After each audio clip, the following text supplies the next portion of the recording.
તાજેતરમાં જ દેશના ગૃહમંત્રી અમિત શાહ દ્વારા ડોક્ટર બાબા સાહેબ આંબેડકર વિરુદ્ધ અભદ્ર ટિપ્પણી કરવામાં આવી અને કોંગ્રેસ પક્ષ દ્વારા આ ટિપ્પણી બાબતે ઠેર ઠેર વિરોધ પ્રદર્શન કરવામાં આવી રહ્યા છે। ત્યારે કચ્છ જિલ્લાના વડુ મથક ભુજ શહેર ખાતે પણ આજ રોજ જ્યુબિલી સર્કલ મધ્યે વિરોધ પ્રદર્શન કરવામાં આવ્યું હતું, જેમાં કચ્છ જિલ્લા કોંગ્રેસના તમામ કાર્યકર્તા ભાઈઓ અને બહેનો જોડાયા હતા અને તેમના દ્વારા ગૃહમંત્રી વિરુદ્ધ વિરોધ પ્રદર્શન કરવામાં આવ્યો હતો અને તેમના દ્વારા જણાવવામાં આવ્યું હતું કે ગૃહમંત્રી દ્વારા ડોક્ટર બાબા સાહેબ આંબેડકર વિરુદ્ધ જે અભદ્ર ટિપ્પણી કરવામાં આવી છે તે ખરેખર સાંખી લેવાશે નહીં। ડોક્ટર બાબા સાહેબ આંબેડકર જે એક એવી વ્યક્તિ હતા કે જેમણે ભારત દેશનું સંવિધાન ઘડ્યું છે અને તેના કારણે જ આજે ભારત દેશ ઊંચો આવ્યો છે અને તેના વિરુદ્ધ અભદ્ર ટિપ્પણી કરવી તે ખરેખર માન્ય ગણાય કે નહીં। ત્યારે આજ રોજ કોંગ્રેસ પક્ષ દ્વારા આ વિરોધ પ્રદર્શન કરવામાં આવ્યો હતો, જેમાં બહોળી સંખ્યામાં કોંગ્રેસી કાર્યકર્તાઓ જોડાયા હતા।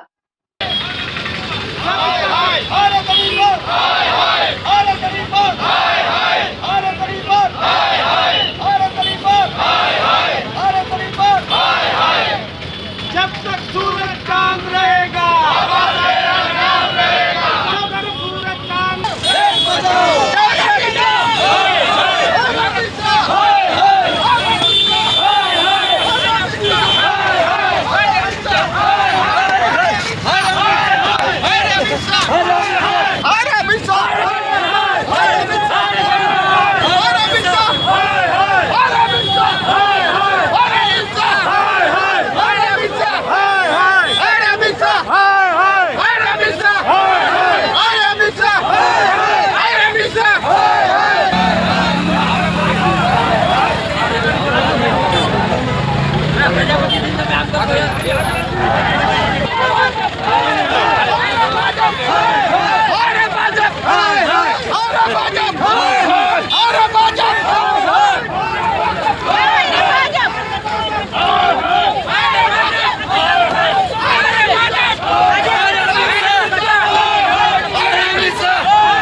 જે રીતે દેશના ગૃહમંત્રી અમિત શાહ દ્વારા ડૉક્ટર બાબા સાહેબ આંબેડકરનું ગૃહમાં જે રીતે અપમાનજનક રીતે જે વર્ણન કર્યું એ ખરેખર દુર્ભાગ્યપૂર્ણ છે।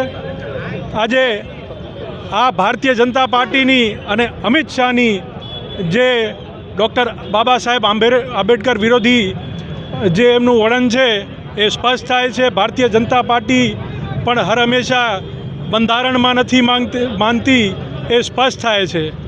કોંગ્રેસ પક્ષ ક્યારે પણ આવું ડૉક્ટર બાબા સાહેબ આંબેડકરનું અપમાન નહીં સહન કરે। અમે આજે અહીંયા કને ભુજ ખાતે એક વિરોધ પ્રદર્શનનો કાર્યક્રમ કોંગ્રેસના બધા સાથીઓ દ્વારા કરવામાં આવ્યો છે।